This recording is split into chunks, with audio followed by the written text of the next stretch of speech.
Vous vous demandez si marcher est suffisant pour perdre du poids. Dans cette vidéo, je vous donne l'essentiel qui me semble important à connaître sur le sujet, en m'appuyant à la fois sur mon expérience personnelle, mon expérience de kiné et les études scientifiques qui essaient de voir justement quels sont les modes de vie, les activités physiques, les habitudes les plus efficaces pour perdre du poids ou maintenir son poids de manière surtout durable, sans tomber dans l'effet yo-yo. Donc comme d'habitude pour ça, je m'appuie sur un article que j'ai fait pour mon site internet kinédarbois.fr. Vous trouverez le lien dans le descriptif ci-dessous. Et surtout, vous trouverez dans cet article un calculateur pour calculer justement combien de kilocalories vous pouvez, vous, par rapport à votre poids, votre corpulence, eh bien, dépenser en fonction de la quantité de marche que vous faites. Et donc, c'est intéressant pour avoir une idée plus personnelle, en fait, de justement la réponse à cette question, eh bien, combien en marchant vous allez pouvoir, entre guillemets, perdre de poids.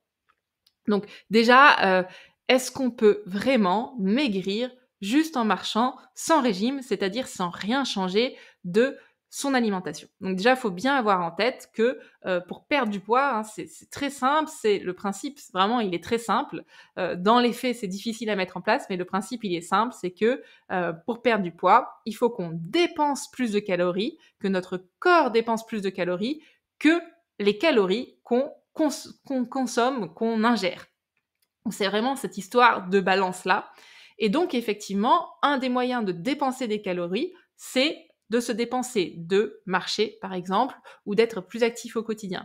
Donc, toute chose égale par ailleurs, si on ne touche pas son alimentation, si on mange exactement toujours pareil et qu'on marche plus, eh bien oui, on peut tout à fait arriver à perdre du poids. Sauf que, bah voilà, le corps, c'est quand même quelque chose d'un petit peu plus compliqué et que le fait de plus marcher, eh bien, parfois, ça va nous donner envie de plus manger, où on va, entre guillemets, se récompenser en mangeant plus. Et donc, c'est pour ça que, même si en théorie, c'est possible effectivement de perdre du poids et de perdre de manière importante du poids en marchant plus, surtout si on n'a pas du tout l'habitude de marcher, dans les faits, ça va être quand même compliqué sans, en tout cas, contrôler ce qu'on mange, arriver à savoir juste au moins quelle quantité de calories on mange, sans forcément chercher à les réduire, mais en tout cas à quantifier un minimum. Ensuite, est-ce que, quel résultat finalement, à quel résultat on peut s'attendre si on marche tous les jours? Donc c'est difficile de le prévoir sans calcul vraiment, précis parce qu'il faut prendre en compte plein de chiffres et d'ailleurs c'est pour ça que je vous propose, un calculateur.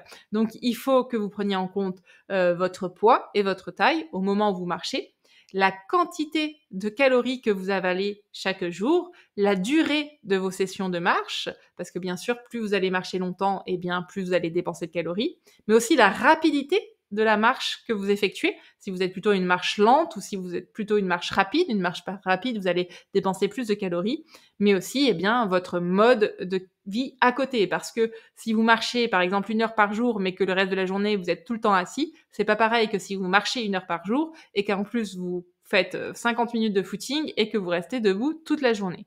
Donc moi, je vous propose sur mon site internet gratuit, hein, il n'y a même pas besoin de s'inscrire ou de donner votre mail, un petit calculateur où vous allez rentrer votre poids, votre taille, la durée de marche que vous comptez faire par jour, la vitesse de marche. Sachez qu'en général, en moyenne, on marche à 4 km/h et si on essaie de marcher un petit peu vite, on est plutôt autour de 5 km/h. Et si on marche doucement, on est à 2 ou 3 km/h.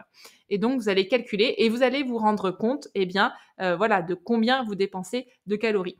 Et ça, le problème, c'est que ça risque de pas vous dire grand-chose si vous savez pas combien, en général, vous mangez, vous avalez de calories par jour, en sachant que les chiffres moyens, c'est pour une femme, par exemple, de 60 kilos, qui a une activité physique normale, on va être autour de 2000 kilocalories qu'on a besoin de consommer par jour pour maintenir son poids. Mais tout ça, c'est des choses que vous pouvez calculer. Donc, je vais vous prendre un exemple très concret. Une femme qui a 30 ans, elle fait 70 kilos pour 1,65 m.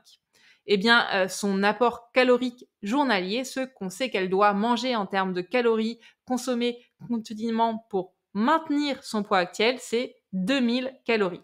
Eh bien, si elle marche 45 minutes par jour, à une vitesse donc moyenne, plutôt marche modérée à rapide de 5 km/h, et son mode de vie, c'est qu'elle passe beaucoup de temps assise, elle travaille devant l'ordinateur et elle pratique pas de sport. Eh bien, l'estimation de la dépense calorique, ça va être que en marchant à cette vitesse 45 minutes par jour, elle brûle environ 200 calories.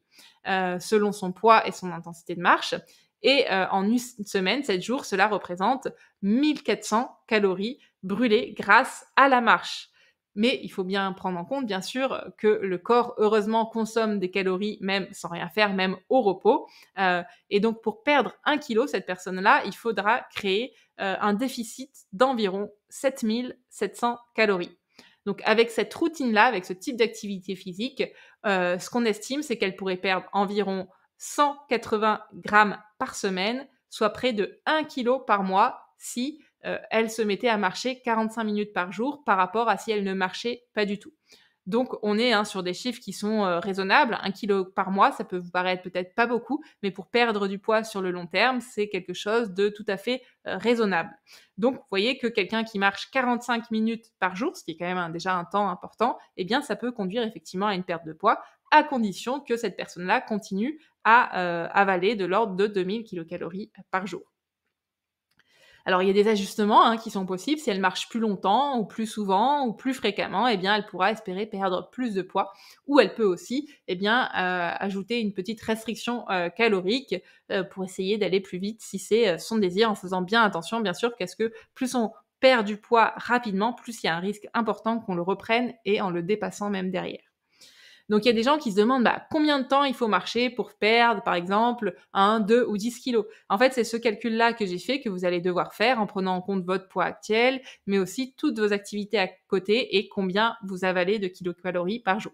Il existe des applications qui sont gratuites et très pratiques où vous rentrez, par exemple, voilà, aujourd'hui j'ai mangé une pomme, j'ai mangé 500 grammes de céréales, j'ai mangé 200 grammes de pâtes.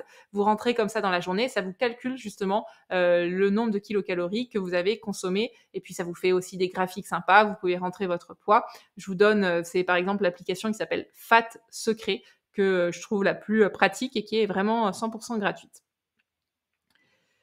Alors, à quelle heure il faut marcher pour maigrir? Il y a des personnes qui se demandent ça. Il n'y a pas d'heure idéale pour perdre du poids. Ce qui compte, c'est vraiment cette histoire d'équilibre entre les calories que vous ingérez et celles que vous dépensez. Et donc, a priori, il n'y a pas de raison de penser vraiment scientifiquement solide, en tout cas, pour penser que vous allez, toutes choses égales par ailleurs, brûler, entre guillemets, plus de calories si vous marchez le matin ou le soir. Est-ce que la marche fait perdre de la graisse du ventre? Donc très souvent, quand on a des problèmes de poids, en tout cas quand on considère qu'on a des problèmes de poids et qu'on aimerait perdre du poids, on trouve qu'on a un peu trop de graisse au niveau du ventre. Donc il n'est absolument pas possible de cibler spécifiquement une zone du corps pour perdre de la graisse, quoi qu'on fasse. En fait, c'est vraiment la dépense énergétique globale du corps qui va faire qu'on va perdre de la graisse, et malheureusement, selon les personnes, on n'est pas tous égaux par rapport à ça, et certaines personnes vont perdre facilement de la graisse du ventre et d'autres non. Mais en fait, que vous fassiez des exercices spécifiques pour le ventre et les abdominaux, c'est pas ça qui va vous faire perdre de manière plus localisée la graisse du ventre.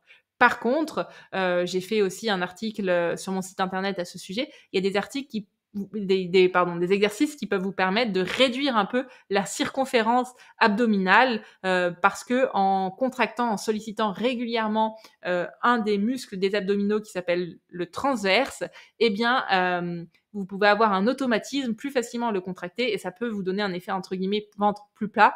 Mais ça demande quand même beaucoup de travail, et puis c'est pas ça par contre qui va vous faire brûler plus de graisse, qui va vous faire entre guillemets brûler les graisses, même si cette expression d'ailleurs, elle n'est pas tout à fait juste, mais c'est vraiment le fait de bouger globalement votre corps dans son ensemble. Voilà pour ce que je vais vous dire à ce sujet. N'hésitez pas à aller voir l'article sur mon site internet, avec notamment le calculateur pour faire vos propres calculs. Puis si vous avez des remarques, des questions, n'hésitez pas à le faire en commentaire comme d'habitude. À bientôt. Vous vous demandez si